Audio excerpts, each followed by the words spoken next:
Hello everyone and welcome back to a brand new video. As always, I'm Arista and today we will be reviewing another marker brand.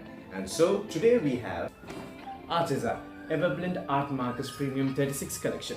Now this was gifted to me by a student of mine by the name Lydia Baptist. So Lydia, if you're watching this, thank you very much and I greatly appreciate this. Now these markers come nicely sealed in this case. However, when you open from the back, that's how you can get the markers which are currently stuck.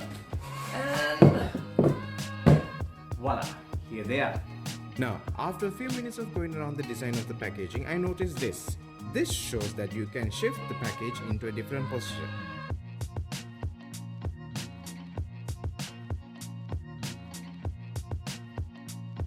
And this is how it looks like, which is really useful and you can see which color you need. However, the markers must definitely be stacked in this correct color palette order.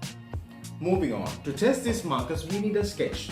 Which is why, the beginning of the month, I put a poll in my Instagram account and WhatsApp giving you all 3 options and asking you all what I should draw. And the options were Avatar, The Last Airbender, Deadpool vs Wolverine, and then finally X-Men 97 the animated series. Out of which, majority of you all selected Deadpool vs Wolverine. So that's what I'll be working with today. Now, right off the bat, my biggest gripe was that these markers didn't have a brush nib, which is what I'm quite used to. However, for this piece, it wasn't much of an issue.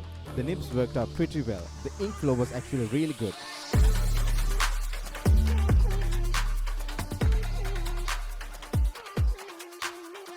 Look at these reds. It's so smooth. The color flow and the coverage is really amazing, and I went heavy with the blending. Now, with Wolverine, I'm basing it on a lighter yellow and then adding on the darker hues, just to make Wolverine pop out.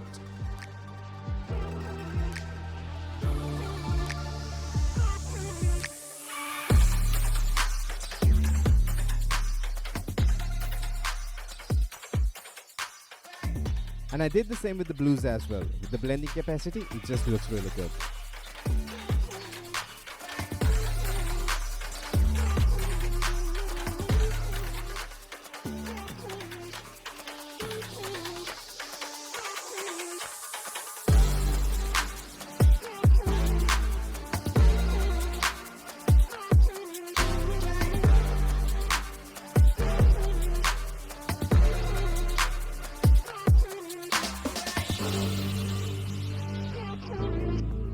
And that's it for this video. Hope you liked it, hope you found it informative. And Lydia, once again, thank you very much for this amazing gift. And for those of you who are still watching, thank you very much. It means a lot. Please subscribe to the channel. And until next time, my name is Arista and I'll see you in the next video.